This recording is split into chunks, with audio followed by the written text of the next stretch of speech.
सतसाहेब सतसाहेब सतसाहेब। जय सतगुरुदेव भगवान की जय। जय सतगुरु कबीर साहेब की जय।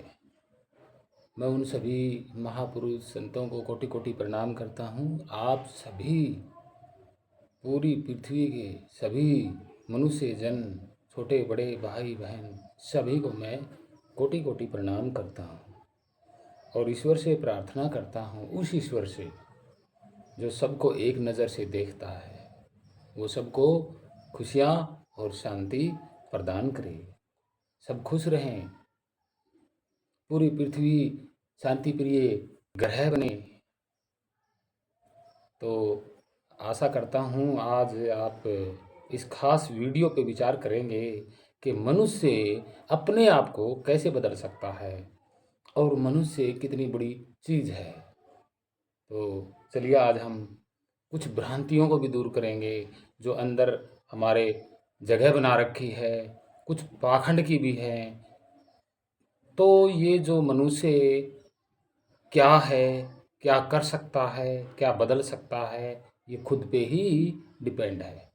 तो आज हम महापुरुष संतों के जो वचन हैं वो दोबारा से फिर दोहराएंगे और चलिए शुरू करते हैं वीडियो। वंदे मातरम। तो आप वीडियो शुरू करते हैं। सबसे पहले तो हम ये विचारेंगे कि भाई ज़्यादातर कुछ भ्रांतियां हैं भाषा को लेकर के।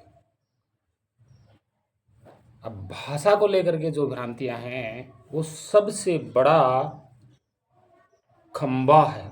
भाषा हमारी सबसे बड़ा खंबा है और भाषा को आप किसी भी प्रकार यूज कर सकते हैं। बोलने में यूज करते हैं तो लिखित में भी यूज करते हैं। तो वो तो आप पे डिपेंड है ना, भाषा को आप किस तथ्य से क्या लिख सकते हैं। कोई विद्वान होता है वो अपनी तरफ से ज्ञान की बात लिख देता है। कुछ ऐसे कवि भी होते हैं जो तर्कहीन बातें लिख देते हैं। भी भाषा जानते हैं, वो लिखना पढ़ना जानते हैं, तो वो क्यों नहीं लिख सकते। ऐसे ऐसे कवि हैं जो ऐसी ऐसी कथाएं लिख देते हैं जो 10 दिन तक खत्म नहीं होती। तो देखिए ये 10 दिन मनुष्य के लिए कितनी कीमती हैं। ये 10 दिन मनुष्य जीवन के लिए कितने कीमती हैं और इन 10 दिनों में मनुष्य क्या बदल सकता है। एक वाहवाही और एक अपने जीवन को बदलना, ये सब भाषा पे डिपेंड है। क्योंकि भाषा से ही सब कुछ करता है मनुष्य, एक दूसरे विचार पहुंचाता है, सब कुछ भाषा से करता है। जब भाषा नहीं होगी तो वो क्या लिखेगा, क्या दूसरों को देगा लिख के। अगर वो लिख भी देगा तो दूसरे क्या पढ़ पाएंगे, भाषा तो है नहीं लिखित में। तो कुछ बातें ऐसी हैं जिनको हम आज विचारेंगे। तो चलिए शुरू करते हैं विचार। पहला विचार भाषा का है। कौन सी भाषा? संस्कृत भाषा, जो आज बहुत बड़ी गलतफहमी भी हो रही है और गलतफहमी ये बनाई जा रही है, थोपी जा रही है जबरदस्ती कि आपको मानना पड़ेगा। देखिए आपको मानना पड़ेगा, थोपी जा रही है, ये खुले धड़ाके से थोपी जा रही है कि आपको मानना पड़ेगा। और मानना क्या पड़ेगा, क्यों थोपी जा रही है कि इस भाषा को किसी और तरीके से जोड़ के बताया जा रहा है कि ये भाषा जब मनुष्य पैदा हुआ, जब मनुष्य के जीवन लीला शुरू हुई, जब जीवन बने, तरह तरह के जीवन बने, तब से ये भाषा चली आ रही है। तो देखिए कितना बड़ा यहाँ आपको शो हो रहा है कि भाषा जो है वो क्या है, कहाँ से आई, कब शुरू हुई और आज क्या हो रहा है। तो चलो देखिए एक वीडियो देखिए छोटी सी, कि आपको ये जो भाषा है ये क्या नज़र आ रहा है। इसमें आपको पूरी तरह ये देखना है कि आज के जो अक्षर हैं, जैसे ए आ ई ई उ ऊ, और ये जो क ख ग, जो हमारी वर्णमाला है, ये इस भाषा में है या नहीं, ये आपको ध्यान करना है। और ये वो प्राचीन भाषा है जब शुरुआत में आई थी। ठीक है जी, तो वीडियो देखिए आप।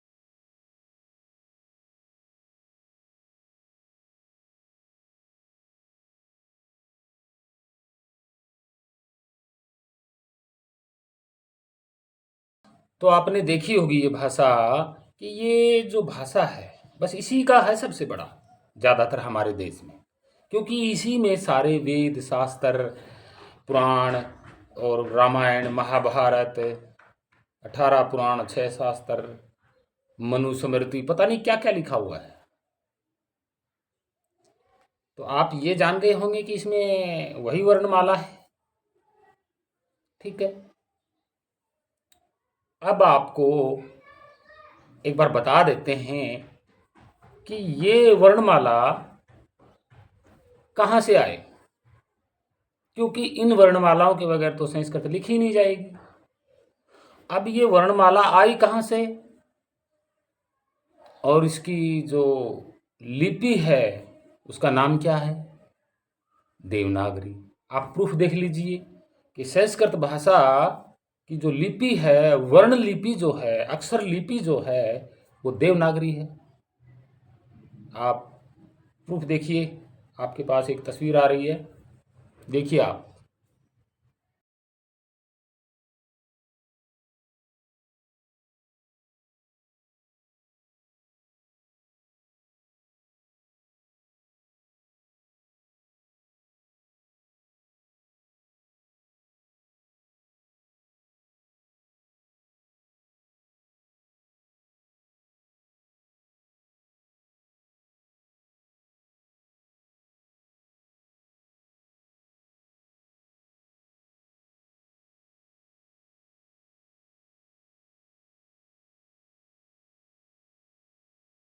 तो आपने देख लिया होगा। ठीक है, अब ये अक्षर किस भाषा से आए, तो ये पूरा पुख्ता सबूत है कि ये अक्षर ब्रह्मलिपि से आए। ठीक है, आप खुद एक तस्वीर देख लीजिए कि देवनागरी लिपि जो है इसकी जन्मदाता ब्रह्मलिपि है, ब्रह्मी लिपि है। आप देख लीजिए।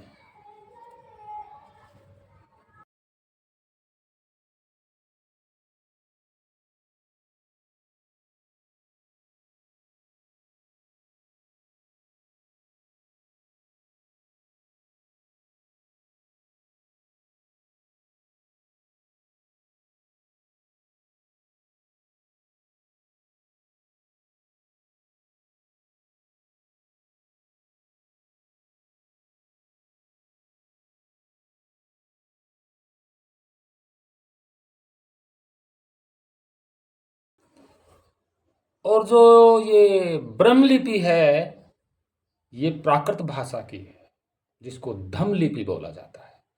उसी से डिजाइन सुधार की ये ब्रह्म हुई लिपि हुई है, ब्रह्मी लिपि। और फिर इसमें से खरोष्टी लिपि भी है, और उसके बाद ये जब इसको और डिजाइन किया गया अक्षरों को, तो ये देवनागरी लिपि हुई। उसके बाद फिर नंदी नागरी लिपि के नाम से भी इसको जाना जाता है। ये 2 लिपियां हैं। तो जो लिपियां बनी हैं वो प्राकृत, जो पहले से भाषा है, जो सभ्यताओं की भाषा है, पुरानी सभ्यताओं की भाषा है, उनको डिजाइन करके उन्हीं अक्षरों को डिजाइन भी किया गया है हल्का हल्का। जैसे सदी बीती तो डिजाइन किया ऐसे, तो एकदम डिजाइन नहीं होता ये, सालों लग जाते हैं इसमें डिजाइन करने में। सदियां बीत जाती हैं, 2-2 3-3 सदियां बीत जाती हैं भाषा को डिजाइन करने में, पिछले की भाषा को डिजाइन करने में। यानी कि पीछे की भाषा को छोड़ देना है और उसी भाषा का नया डिजाइन करके प्रस्तुत करना ही संस्कृत कहलाता है। ठीक है, आप एक तस्वीर और देखिए, ब्रह्मलिपि की तस्वीर देखिए। ठीक है जी, तो पेश कर रहा हूं।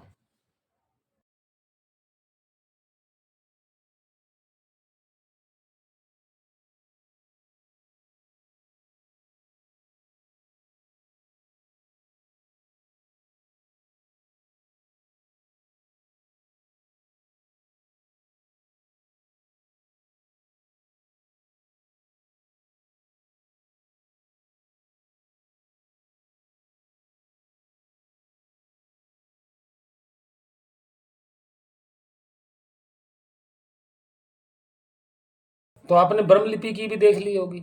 और ये लिपि कब, ब्रह्मी जो लिपि है ये कहाँ चलती थी, कौन सी सदी में चलती थी? एक तस्वीर आपको दिखाएंगे तो उससे आप जान जाएगा कि सम्राट अशोक के शिलालेखों पे ब्रह्मी लिपि और धम्म लिपि का भी है।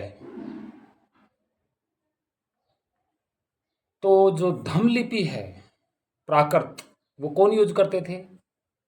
बुद्धिस्ट सिविलाइजेशन, सभ्यता, जो आज भारत की ही सभ्यता है, भारत की ही ये भाषा प्राकृत है। ठीक है, तो आप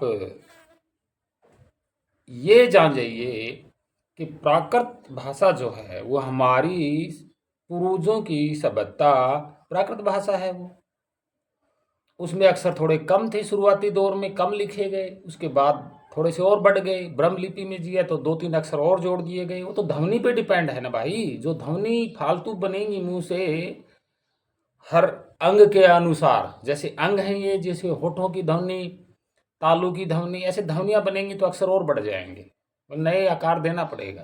पीछे पीछे जो अक्षर है उनको डिजाइन देना, सुधारना और 1-2 अक्षर और बढ़ा देना ध्वनि के अनुसार।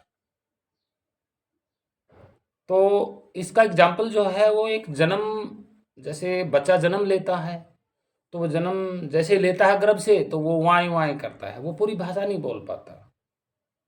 फिर वो क्या करता है, धीरे धीरे तालु, होठ, गले से बाहर जो अक्षर बोले जाते हैं, माता पिता बोलते हैं और बच्चे बोलते हैं, बड़े बच्चे, तो वो उनको देख करके ही तो भाषा बोलता है। लिखना नहीं होता, बोलना होता है। तो वो पहले बोलना ही तो सीखेगा, उसके बाद उसको स्कूल में बैठाते हैं, फिर अक्षरों का आकार का ज्ञान करवाते हैं, पहचान करवाते हैं कि जो तूने बोला है वो अक्षर ये है। ठीक है, जब वो पूरी तरह सक्षम हो जाता है तो वो लिखना शुरू कर देता है। वो बाद में कुछ भी लिख सकता है, कोई बड़ी बात नहीं। काल्पनिक कहानियां भी लिख सकता है, ऐतिहासिक भी लिख सकता है, मानवता के लिए भी लिख सकता है, धार्मिक विचारों के लिए भी लिख सकता है। ऐसी कोई बात नहीं है। जो भाषा प्रचलित में है उसको जान करके आप लिख सकते हैं। ठीक है, अब एक तस्वीर और देखिए कि ये संस्कृत भाषा, अक्षर तो आपको पता ही है ब्रह्मलिपि के हैं।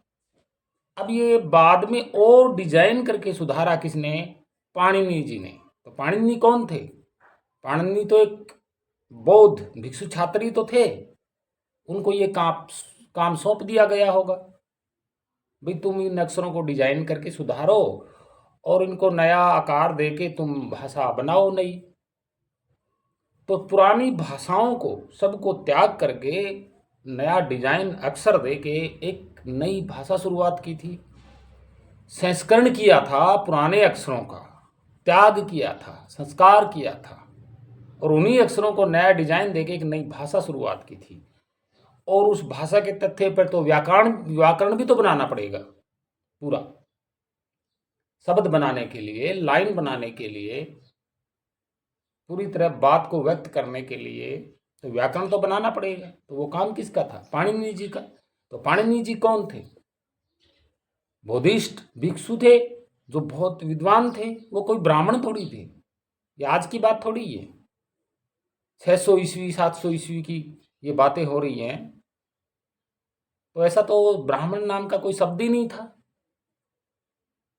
तो उन्होंने तो एक नई भाषा शुरू की थी ना। पिछली भाषा को भाई आगे आधुनिक ज़माने में ये गड़बड़ आ जाएगी, या लिख नहीं पाएंगे, या बोल नहीं पाएंगे, इसका पूरी तरह व्याकरण व्याकरण जो है वो नहीं बन पाएगा, तब शुरू किया था ये।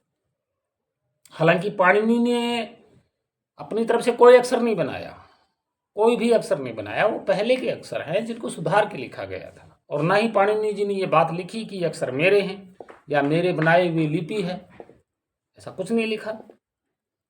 और ना ही संस्कृत के खुद के अपने शब्द हैं।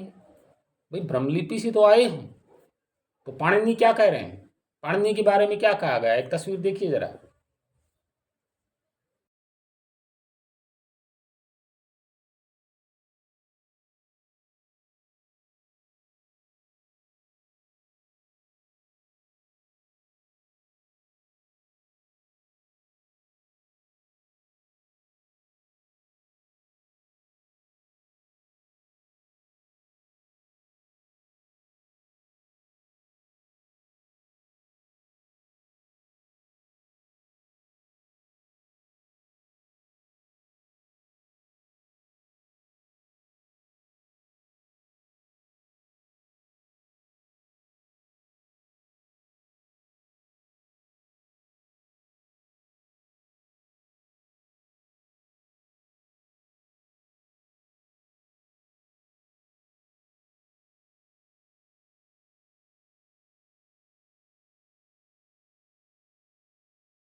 तो आपने देखा होगा। अब ये बताइएगा, ये विचारनीय बात है, इतिहास की बात है भाई। ये जो लोग कह रहे हैं ना कि संस्कृत भाषा तो परमात्मा ने बोली है, भाई जब तक अक्षर ज्ञान नहीं होगा कौन क्या लिख देगा? अब किसी बच्चे को तुरंत, जो बच्चा स्कूल में ही नहीं जाता, और उसको अगर आप कुछ बोलोगे तो वो लिखेगा? भाई उसको अक्षरों का ही ज्ञान नहीं है, अक्षरों का डिजाइन का ही ज्ञान नहीं है, अक्षरों की पहचान ही नहीं है, तो वो क्या शब्द जोड़ेगा भाई? पहले अक्षर सीखेगा, डिजाइन सीखेगा, उसके बाद मात्राएं लगानी सीखेगा, उसके बाद शब्द बनाने सीखेगा, जोड़ना सीखेगा। कितने दिन का प्रोसेस है, आप खुद विचारिए। और यहां पाखंडवादियों ने क्या कहा है, आप तो सुन ही रहे ना। ये पाखंडवादी ढोंग रचने वाले क्या कह रहे हैं। अभी और पोल खुलेगी, देखना जरा। तो और आप जब एक तस्वीर और दिखाएंगे कि ये जो प्राकृत भाषा है, ये सम्राट अशोक के ज़माने में ये ब्रह्मलिपि हो गया था, सुधार। और बहुत सारे राजाओं ने भी ये अपनाया था इस भाषा को। उस वक्त बहुत सारे राजा राज करते थे। सम्राट अशोक का एक अलग से बहुत बड़ा साम्राज्य था जिसे सम्राट अशोक कहा। बहुत सारे सम्राट राजा हुए हैं, ऐसी बात नहीं है, लेकिन अलग अलग हुए। यहाँ भारत की बात हो रही है। ये जम्बूद्वीप यही है, सम्राट अशोक का। तो एक तस्वीर और दिखाएंगे कि उस समय में कितने राजा थे, और ये ब्रह्मलिपि जो तब तब थी। बहुत सारे सम्राट अशोक राजाओं का भी जिक्र हुआ है, तो आप देख लीजिए तस्वीर।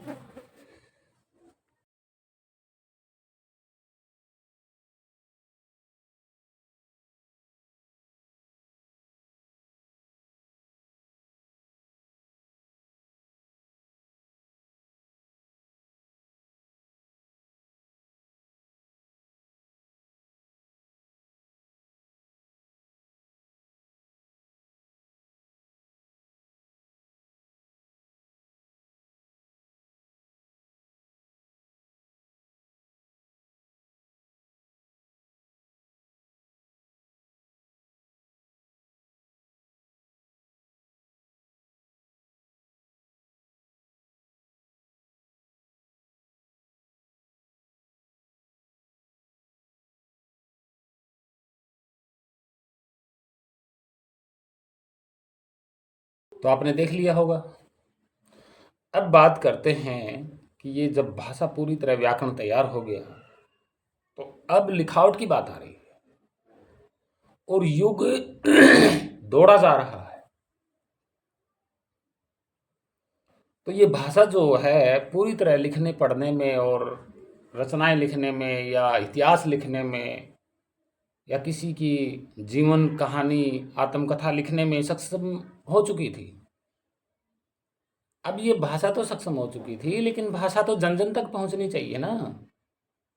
यही तो सपना था सम्राट अशोक का, शिक्षा और भाषा। इसीलिए उन्होंने शिलालेखों पर भी प्रचार किया है कि शांति प्रिय देश कैसे बनाना है, मनुष्य को क्या करना चाहिए क्या नहीं करना चाहिए। उसने फालतू की बात कहीं लिखी ही नहीं, आडंबर तो लिखा ही नहीं।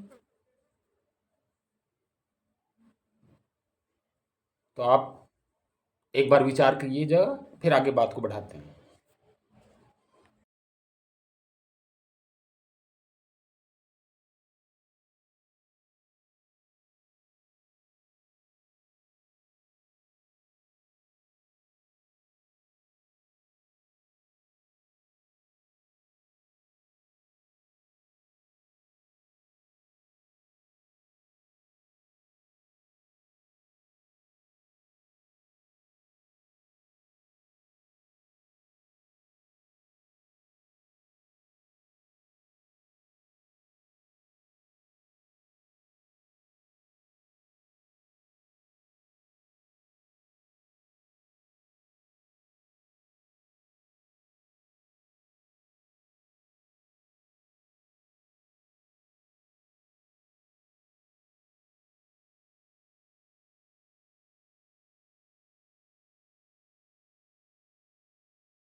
अब संस्कृत भाषा पूरी तरह सही मायने में लिखित में हर तरीके से शुरू हो गई और जो हमारे जो सबसे पहले जो ग्रंथ मिलते हैं संस्कृत के लिखित रूप में वो बौद्ध धर्म के मिलते हैं। वो अपनी मानवता को समझाने के लिए जातक कथाएं लिखते थे, काल्पनिक कथाएं भी लिखते थे ताकि मनुष्य को सुधारा जा सके, ये शिक्षाएं फैलाई जा सके। तो आज भी तो स्कूलों में कथाओं के अनुसार बच्चे को शिक्षा के रूप में ढाला जाता है और उसमें ऐसी शिक्षाएं होती हैं जो आधुनिक युग को बेहतर बनाने के लिए शिक्षाएं होती हैं। जो स्कूलों में काल्पनिक जो कथाएं हैं वो एक संदेश के थ्रू ही तो होता है और इतिहास इसलिए होता है ताकि जो पीछे का जो देखे पढ़े और आगे उसके आधार पे नया युग शुरू करे, विज्ञान को बढ़ाए। ये था ना प्रचलित। तो शिक्षा का और भाषा का महत्व क्या होता है? यही तो महत्व होता है, आने वाले कल को बेहतर बनाए। और हमारी संस्कृत भाषा को यहाँ लोग पढ़ने आते थे किसके जमाने में? तो आप याद कीजिएगा, नालंदा जैसी यूनिवर्सिटी, तक्षशिला, विक्रमशिला, यही संस्कृत थी। और जब ये थी पूरी तरह तब कोई पाखंड नहीं था, कोई पाखंड नहीं था। और 1000 ईस्वी तक तो ये युग कौन सा माना जाएगा? ये सत्ययुग माना जाएगा। ये पहले युग की बात है, ये था वो सतयुग। अब आइए त्रेता युग की बात करते हैं। वहां आना तो द्वापर था, लेकिन बदला गया। कैसे बदल गया? आपको क्या विचार लगता है कि 1000 सदी के बाद क्या हुआ होगा ऐसा। मैंने पहले भी एक वीडियो में बताया था कि शिक्षा फैलनी जो थी पूरे भारत में, वो वहाँ दबनी शुरू हो गई। और आप इतिहास देख लीजिएगा कि बाहर से आने वाले लोगों ने इस भाषा का खूब फायदा उठाया। वो सीखे यहाँ, पढ़े, और सबसे पहला नाम आर्यों का आता है कि आर्यों ने इस भाषा को खूब पढ़ा लिखा और अपनी भाषा को भी मिलाया। वो अक्षर भी मिलाए जहाँ यहाँ भारत में उनके नाम कुछ और थे और वो उन वस्तुओं को कुछ और कहते थे। वो कौन थे? आर्यन। वो उन्होंने संस्कृत में अपने एरिया की वस्तुओं के नाम संस्कृत में लगाए। इसलिए तो हमें समझ में नहीं आता कि किस अक्षर को क्या कहा जाता है। जो हमारे ओरिजिनल भाषा, जो पूर्वजों की भाषा जो संस्कृत में लिखी गई थी, वो आज बहुत सारे अक्षर मिल जाते हैं। और जो अक्षर हमें समझ में नहीं आते, वो जो बाहर बोले जाते थे, जैसे हम किसी जानवर का नाम,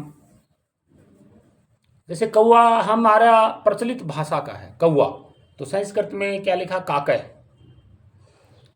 तो एक ये उधर बाहर से आने वाले उनकी भाषा में कौवा को कुछ और बोलते थे, तो वो जो उनका जो शब्द था वो संस्कृत में डाल दिया, जैसे काकय।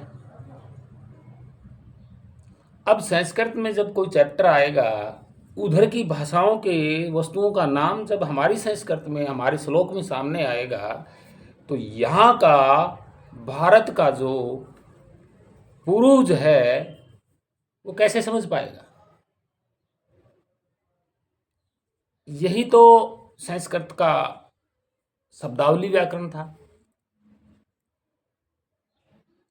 और उन्होंने अपने शब्द यहाँ हमारी संस्कृत की यूज को अपने शब्द डाल दिए।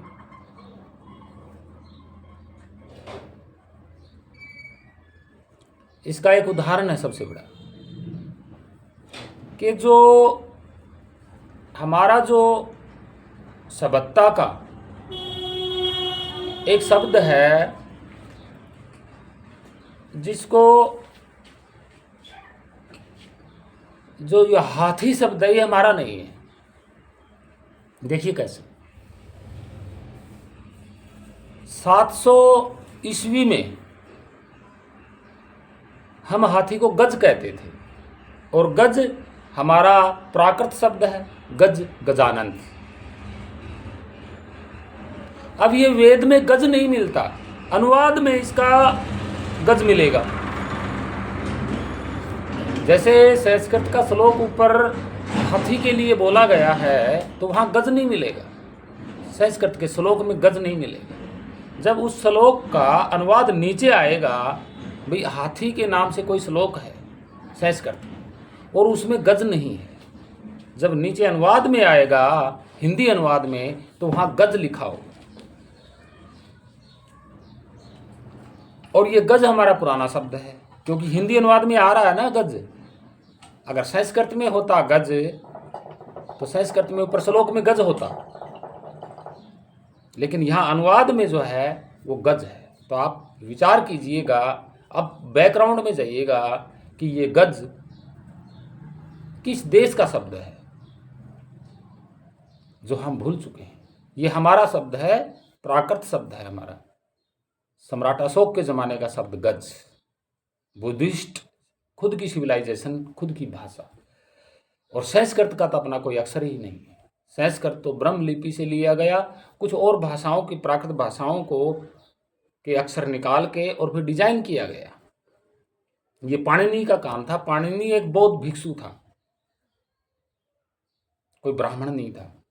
और उसके बाद संस्कृत भाषा का बहुत से लोगों ने फायदा उठाया।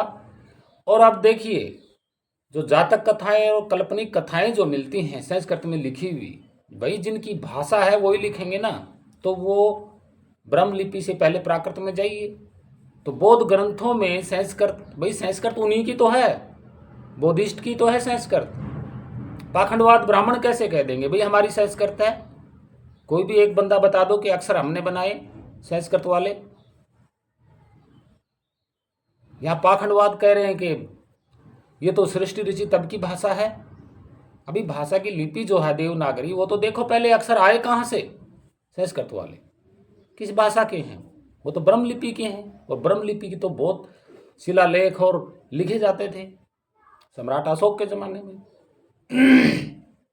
और फिर बौद्ध धर्म की जो जातक कथाएं थी वो आज हिंदू ग्रंथों में कैसे घुस गई?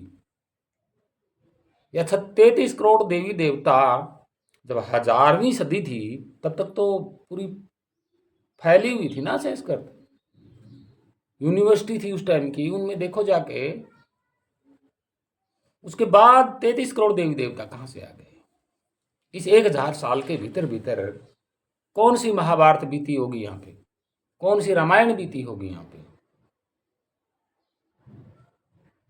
आप खुद विचारिए, मानव हैं आप, भाषा आपकी है। अगर होता तो सम्राट अशोक अपनी यादगिरी के लिए स्तूप बनवा के गए। अगर बीच में 1000 वर्ष से पहले के इतिहास मिलते हैं और उस इतिहास में संस्कृत एक ब्रह्म लिपि की भाषा है, तो अब 1000 और 2025 के बीच में जो घटनाएं घटी हैं, क्या उनके सबूत नहीं है इतिहास? राजस्थान में रहे, मध्य प्रदेश में रहे, बिहार भरी पड़ी, यूपी भरी पड़ी, हमारे हरियाणा में भी हैं। हमारे हिसार जिले में एक स्तूप हैं, 2-3 स्तूप हैं। एक गुजरी महल है जो पूरी तरह विख्यात करता है, उस पर कोई शिलालेख नहीं है ऐसा देवी देवताओं का, कोई भी शिलालेख नहीं है। 1000 साल से ज्यादा पुराना नहीं है ये। कैसे साबित हो जाएगा? 33 करोड़ देवी देवताओं का आज तक पत्थरों पे लेखन या किसी इतिहास में लेखन या किसी राजा ने लिखवाया हो, किसी ने भी लिखवाया हो, तो आप बता दीजिए। आप खुद समय विचारधारा कर सकते हैं। दूसरी बात, इन 1000 सालों के बीच में हमारे बुजुर्गों को शिक्षा क्यों नहीं दी गई वही संस्कृत की? कारण क्या था? पाखंडवाद। पाखंडवाद ने सब कुछ बनाया। 700 ईस्वी तक क्या कोई वर्ण व्यवस्था थी? कोई ब्राह्मण शूद्र वैसे या था कोई? आप जाइए इतिहास में, हमें तो नहीं मिला भाई। आपको मिला हो तो प्रमाण दे दीजिए। हमें तो नहीं मिला। और हम तो ठोक बजा के कह रहे हैं कि भाई संस्कृत भाषा जो है, आप सोच रहे हो इतनी पुरानी नहीं है। 700 में तो उसने अक्षर डिजाइन किए, 700 ईस्वी में पाणिनि जी ने, या उससे पहले किए होंगे, 600 में किए होंगे। लेकिन भाई रातों रात थोड़ी ना डिजाइन होंगे, रातों रात लोग थोड़ी ना सीखेंगे। टाइम तो लगेगा पूरी फैलने में भी, सीखने में भी। एक बच्चा भी तो अक्षर बनाने सीखता है, स्कूल में जाता है, तो कितना टाइम लगता है उसको? खुद सोचिए। अब कोई देवता आके भाषा बोलेगा, अरे आपको अक्षरों का ज्ञान नहीं, आप कैसे लिख देंगे भाई? एक अनपढ़ व्यक्ति से आप लिखवाइए ना, आप बोलते जाइए कि आप लिख देगा। भाई उसे पहले अक्षरों का ज्ञान देना होगा, टाइम लगाना होगा, और फिर आप बैठेंगे सामने, फिर उससे लिखवाएंगे। अब आप लिखवाएंगे तो कितना पॉपुलर होगा? 12 महीने 2 साल में जाके पूरी तरह आप मेहनत करेंगे, तब जाके वो लिखना शुरू करेगा। तो परमात्मा और आपके बीच में 2 साल जब आप रहेंगे परमात्मा के साथ, तो क्या दुनिया नहीं देखेगी? अभी दुनिया देखेगी तो तस्वीर तो बनाएगी ना, डिजाइन भी बनाएगी। इतना बड़ा था वो, यहाँ बैठा हुआ था, कुछ तो मिलेगा। और परमात्मा आ गया तो परमात्मा जिस स्थान पे बैठेगा, तो कोई माई का लाल है ऐसा? अरे जिस जगह परमात्मा के चरण टिकेंगे, उन चरणों को कोई मिटा देगा? अरे वहां पे तो अपने आप स्तूप बन जाएगा। कहीं है ऐसा इतिहास? नहीं है। हे मानव, आप खुद को विचारना होगा कि मुझे इस युग को सुधारना कैसे है। यह आपको विचारना है। यहां कोई देवा या देवी नहीं आएगी आपको रास्ता दिखाने के लिए, आपको आधुनिक युग पे ले जाने के लिए कोई नहीं आएगा। जीता जागता प्रमाण मैं दे रहा हूं। पाखंडवाद, अंत समय में जब मनुष्य मरता है तो क्या उसका कोई पाखंडवाद काम आता है? अरे आप रोज देखते हो, आता है? या कोई पाखंडवाद ने जो कोई काल्पनिक कुछ बनाया है, क्या वो आता हुआ दिखाई देता है? उसकी मदद करता हुआ दिखाई देता है? अरे भाई, जीते जी मदद नहीं करता तो अंत समय में प्राण छूटेंगे तो मदद कौन करेगा? आप एक छोटा सा एग्जाम्पल दीजिएगा। साइंस किसकी खोज में है? साइंस उस तत्व की खोज में है जो मनुष्य के अंदर विराजमान है। तो क्या आपके वेदों में, क्या आपके रामायण महाभारत इस पाखंडों में क्या बताया है कि मनुष्य के अंदर जो जीव बैठा है वो ऐसे रंग का है, गोल है या चोरस में है या वर्गाकार में है? भाई कितना बड़ा है वो, चमकीला है या क्या रंग है? क्या आपके शास्त्रों ने बताया कभी? भाई पाखंडियों शास्त्रों ने बताया क्या कभी? तो आप किसके पीछे पड़े हुए हो? साइंस किसके पीछे पड़ी हुई है? इसी तत्व के पीछे पड़ रही है। वो प्रैक्टिकली रूप से पड़ रही है कि मनुष्य के अंदर जो बैठा है उसका भेद लग जाए। मनुष्य के अंदर दो रास्ते होते हैं, एक अध्यात्म, अध्यात्म मतलब अपने ही अंदर अपनी तत्व की खोज करना, और वैज्ञानिक का क्या है? वैज्ञानिक ऐतिहासिक तौर पे देखना चाहता है, उसका इतिहास लिखना चाहता है। लेकिन आप काल्पनिक कथा कहानियों में बहस करते रहेंगे और उनके बड़े बड़े बिना मतलब के स्तूप बनवाए जा रहे हो, आज बड़े बड़े मंदिर बनवाए जा रहे हो, आप इतना धन खर्च कर रहे हो आप। अरे भाई, किसी गरीब की झोंपड़ी पे छत डलवा देना, वो मंदिर ही तो है, और उसमें देवता वो गरीब मनुष्य बैठा हुआ है। अरे आप यज्ञ हवन करके बारिश को आप बुला रहे हो, कौन सी मूर्खता है? देखो भाई, मौसम परिवर्तन से बारिश होगी, किसान नहर बनवाता है, सरकार नहर बनवाती है, वो कर्म कांड पे, यज्ञ पे विश्वास नहीं करती। नहर बनेगी, उसमें पानी छोड़ा जाएगा, आगे पतली नालियां बनेगी और किसान सर पे कस्सी रख के उस खेत में पानी लगाएगा। क्या किसान अपने घर में यज्ञ कर्म कांड करता रहेगा तो क्या खेत में सिंचाई होगी? मानव जागिए, ये आपका विचार है, जागना। एक और प्रमाण लेके चलते हैं कि कर्मकांड, पूजा पाठ, इसका महत्व किसी ने समझा ही नहीं, ना ही मंदिर का किसी ने महत्व समझा। मंदिर क्या होता है भाई? राजा महाराजा, संत महंत महापुरुष एक एकांत में एक बनाते थे कुछ, ताकि इंसान को समझाया जा सके, उसके अंदर बैठा के, और उसको अकेले को छोड़ दिया जाए। उसको ये कह दिया जाए, भाई तू अपने आत्मचिंतन से विचारिएगा, क्या मैं गलत कर रहा हूँ, क्या सही कर रहा हूँ। वो स्थान होता है मन के अंदर की विचारों को सोचने का, बैठने का एक स्थान होता है, ताकि वो आराम से बैठ जाए और अपने आप को विचारे। ये महत्व। महान वही है जो अपने विचारों को संभाल के रखता है और वो फिर उन अच्छे विचारों को उजागर करके एक नया युग शुरू करता है। स्तूप उसकी याद में बनाया जाता है। जैसे सम्राट अशोक ने किसकी याद में स्तूप बनाए होंगे? कौन होगा ऐसा महान जो देश को शांति प्रिय बनाना चाहता है, सबको बराबर देखना चाहता है, सबको बराबर चलाना सिखाता है, सबको बराबर शिक्षित करना चाहता है।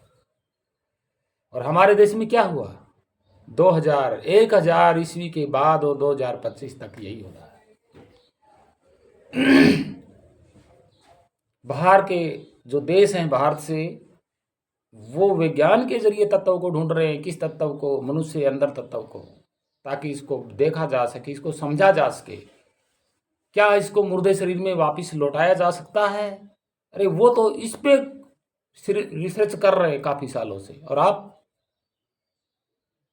क्या कर रहे हैं? ऐसे देश की उन्नति कभी नहीं होगी। यह आपका विचार झूठा है, हो सकता है, आप खुद विचारिए। दूसरी बात, डॉक्टर मनुष्य को दवाइयों के जरिए फिर से स्वस्थ बनाने के लिए कितना करते हैं, और भाई उसका अंत समय आता है तो वो चल बसा होता है, और कुछ दिनों के लिए दवाइयों से उसके जीवन को रोक भी लेते हैं, ऐसी बात नहीं है। लेकिन हमारे भारत में पाखंडवाद दावा करने वाले मूर्तियों में प्राण प्रतिष्ठा कर देते हैं, पत्थर में भी जान डाल देते हैं। बात तो कुछ और थी, लेकिन पाखंडवाद ने प्राण डालने की बात कर दी। भाई पत्थर में जान डालने का मतलब क्या होता है कि पत्थर कैसा भी टेढ़ा मेढ़ा हो, दिखने में कैसा भी भद्दा हो, और जब एक कारीगर उसकी तस्वीर बनाता है पत्थर को कोर के और रंग रोगन करके उसको कैसा बना देता है, वो आप समय सोचिएगा कि ऐसा बना देता है कि ये आदमी अब चलेगा। इसलिए बोलते हैं पत्थर में जान डालना। आप इस पे क्या समझते हैं वो आप खुद विचारिए। दूसरा एक उदाहरण लेते हैं कि भाई मुर्दा क्या होता है, वो एक पत्थर मानिएगा, मिट्टी मानिएगा, तो उसमें प्राण प्रतिष्ठा क्यों नहीं हो रही? यह आपको विचारना है भाई कि ऐसा हो सकता है या नहीं हो सकता। यहाँ किसी धर्म की बात नहीं चल रही, यहाँ मानवता की बात चल रही है, पूरे धरती की मानवता की बात चल रही है। और क्या यज्ञ हवन करने से बारिश हो जाएगी? अगर बारिश हो सकती है तो भाई तूफान बाढ़ यज्ञ हवन से वापस भी जा सकते हैं। क्या आपने आज तक ऐसा देखा है? वो आप विचारिए, हमने नहीं देखा। और जो धन आप खर्च कर रहे हैं वो आप किस पे कर रहे हैं, किस बेकार में कर रहे हैं, वो आपका काम है सोचना। आस्था की बात है। आस्था जिनका इतिहास है, महापुरुष हैं, जिनकी यादगार बनी हुई है, तो आस्था उस पर क्यों नहीं रख रहे भाई? जिनका इतिहास है, महापुरुष हैं, उन्होंने क्या किया इस समाज के लिए, क्या देश के लिए किया, क्या मानवता के लिए किया, क्या उन पर आस्था नहीं है? जिनको आप जानते नहीं, देखा नहीं कभी, काल्पनिक में उलझे हुए हो और उन पे आस्था माने हुए हो। भाई आज के युग में अगर आप किसी जीते जागते मनुष्य पर आस्था रखते हैं तो वो आपको धोखा नहीं दे सकता क्या?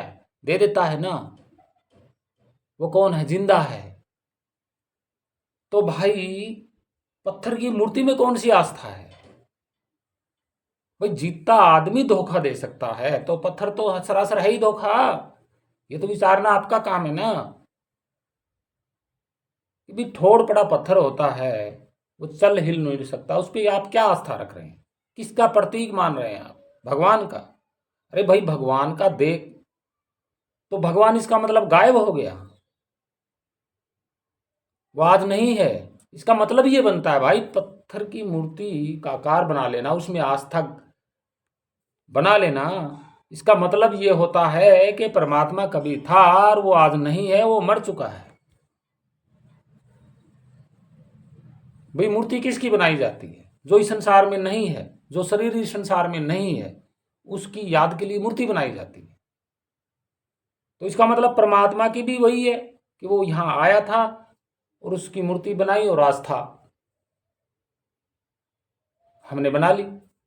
अब वो मर ही गया तो भाई सिस्टम, चंद्रमा, सूर्य, तारे, इस पृथ्वी को, इनको कौन चला रहा है? वो मौजूद है तभी तो चला रहा है।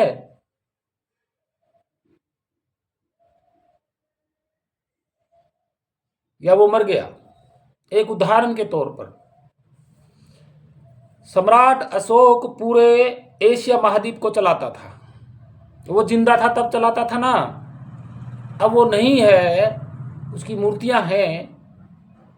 तो क्या आज ये जो भारत चल रहा है ये कौन चला रहा है? एक मूर्ति की आस्था की बात कर रहे हैं। कैसे कि जीता जी जो आदमी होता है वही तो चला रहा होता है। और यहां तो बात परमात्मा की हो रही है। भाई आदमी जीता जी इस धरती पे होता है तो वही चला रहा होता है ना। ठीक है। और वो गुजर जाता है तो उसकी याद में तस्वीर बना लेते हैं। ठीक है। अगर उसकी शिक्षाओं पे अगर देश चलता है तो वही भगवान कहलाएगा। और रही इस पूरे सिस्टम की बात, तो किसी ने देखा ही नहीं, तो उसकी मूर्ति कहां से आएगी? तो उसको हम कैसे कह सकते हैं कि उसकी एक मूर्ति है? पहले वो था और वो मर गया और आज उसकी मूर्ति है। जब वो मर ही गया तो इस सिस्टम को कौन चला रहा है? भाई आप मनुष्य हैं, मानव हैं, खुद विचारिए ना इस बात को। तो हे मानव, पाखंड में मत पड़िएगा, शांति प्रिय। जब अपने आप को शांत अगर करना है, शांति प्रिय बनाना है, तो दूसरे को आप और देखिए, उसके साथ शांत स्वभाव से रहिए, उसके मन में संतुष्टि का भाव जगाइए, प्रेम का भाव जगाइए। तब ये पूरा पृथ्वी ही शांति प्रिय ग्रह बन जाएगा। और एकजुट होइए और आधुनिक विज्ञान को बढ़ाइए। शरीर के लिए विज्ञान जरूरी है, पाखंड जरूरी नहीं है।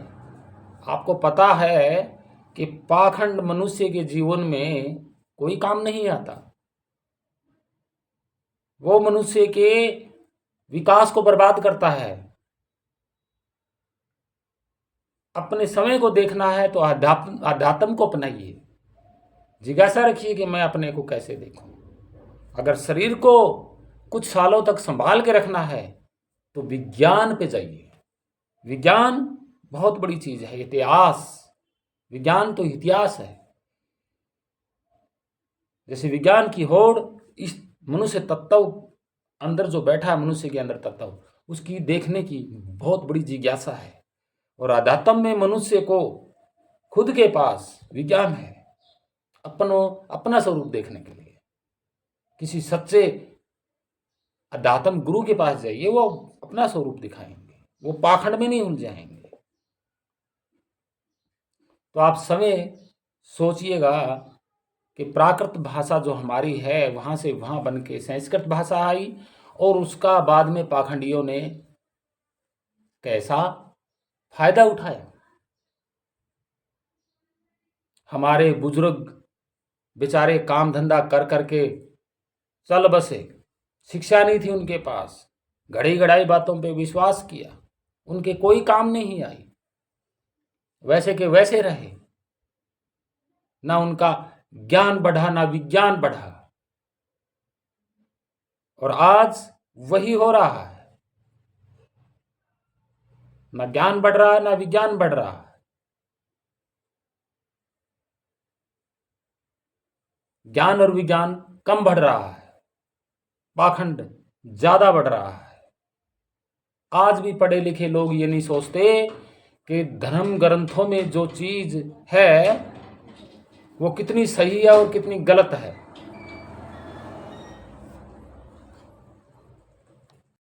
आपको क्या लगता है कि पाखंडवाद से क्या गरीब की छत नहीं हो सकती है?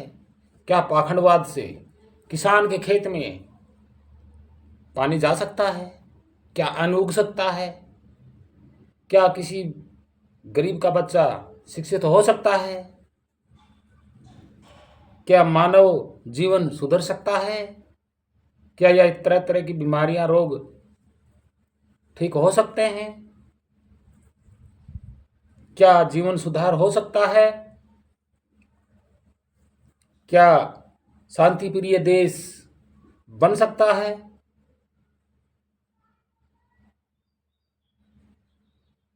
क्या आधुनिक युग हो सकता है। हमारे भारत का युग तो वैसा का वैसा ही है, हर तरीके से देखें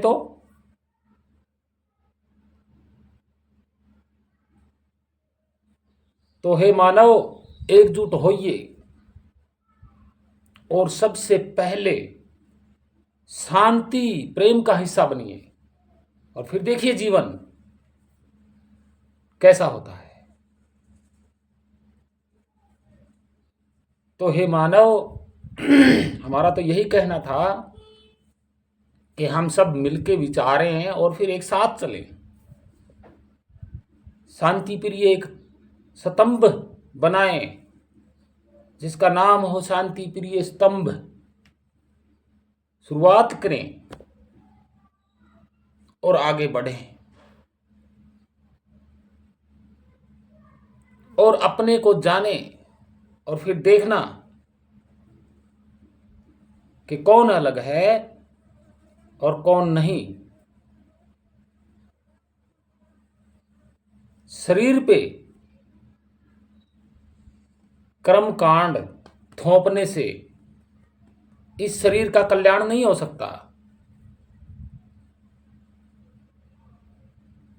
आस्था अपने विचारों पे बढ़ाएं, आस्था उस पर बढ़ाएं जो चंद्र, सूर्य, पृथ्वी, तारे, नक्षत्र, जो आज खुद समय चला रहा है, वो मरा नहीं है। और हमारे पाखंड में तो देवी देवताओं को मार दिया और उनकी मूर्तियां बना दी।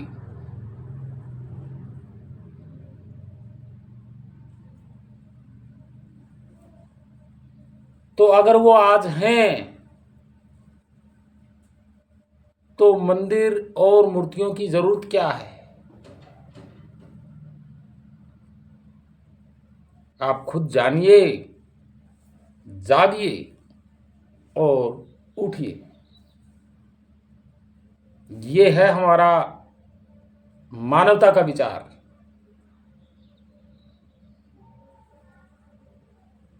हम सब साथ होके चलें, सब, कोई ना रहे।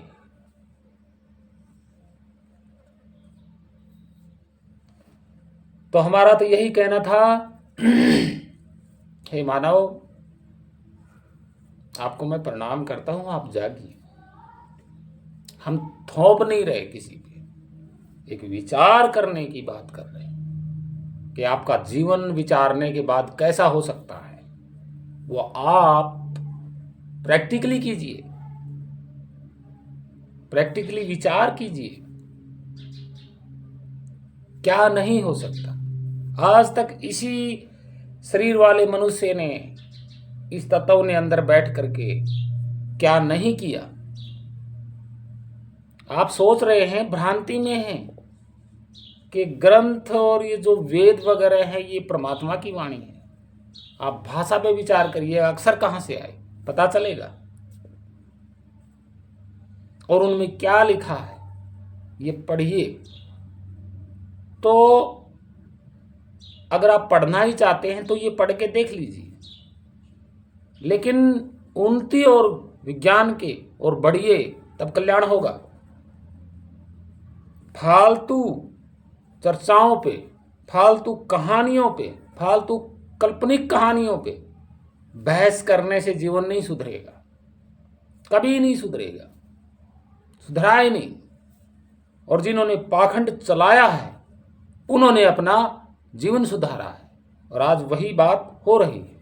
जो चला रहे हैं उनका जीवन सुखमय है, और जो पाखंड का साथ दे रहे हैं उनका जीवन दुखमय है।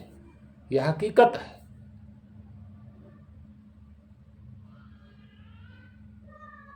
क्योंकि ज्ञान नहीं है, विज्ञान नहीं है। प्रैक्टिकली अगर ज्ञान विज्ञान हो तो मनुष्य कहां से कहां पहुंच जाए इसका कोई अंदाजा नहीं है।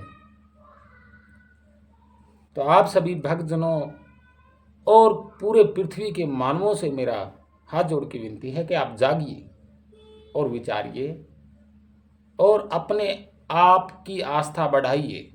जो आप समय अविनाशी परमात्मा के अंश हो, इससे बड़ा ना कोई देवी है ना देवता है।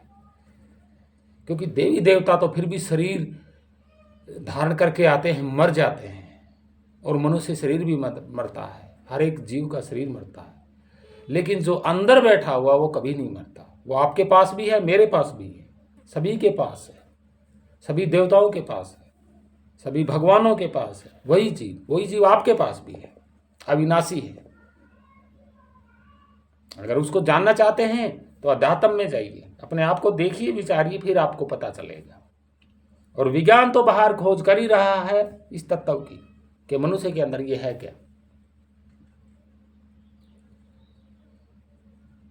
और ये जो दो चीज सोचता है वो जान भी लेता है, क्योंकि उस बीच में वो फालतू नहीं लेके आता, अपने रास्ते में प्रपंच नहीं लेके आता। उसको ज्ञान हो जाता है कि ये प्रपंच सारे मेरे जैसों ने ही बनाए हैं। क्योंकि यहां साबित हो रहा है, पूरी तरह साबित हो रहा है कि जितने धर्म ग्रंथ हैं उनमें इस जीव के तत्व की आकार नहीं है, कोई फोटो नहीं है। क्यों नहीं बनाई भाई? परमात्मा की वाणी होती तो बता के जाता कि आपका बेटा ये आकार है, ये स्वरूप है, ये रंग है, ये रूप है। तो इसलिए भाई झूठ साबित हो रहा है। आप पाखंड में मत पड़िए। ये हम कह रहे हैं भाई, ये हम कह रहे हैं। और जो हम कह रहे हैं इस बात को आप इतिहास में खोज कीजिएगा। बहस करने से क्या होगा? खुद खोज कीजिए ना। क्या है रंग रूप? क्या हम एक हैं या हमारी कोई जाति है? क्या कोई हमारी वर्ण व्यवस्था है? क्या हमारा कर्म है? क्या हमें करना चाहिए? ये बातें आपको विज्ञान की ओर लेके जाएंगे, अध्यात्म की ओर लेके जाएंगे। क्या भाषा किसी ने बनाई है? अक्षर कहां से आए तब पता चलेगा कि ये नाम कहां से आए। बाद में पहले अक्षर आएंगे, फिर नाम आएंगे, फिर शब्द आएंगे, फिर वस्तुओं के नाम रखे जाएंगे। आप समय विचारिए।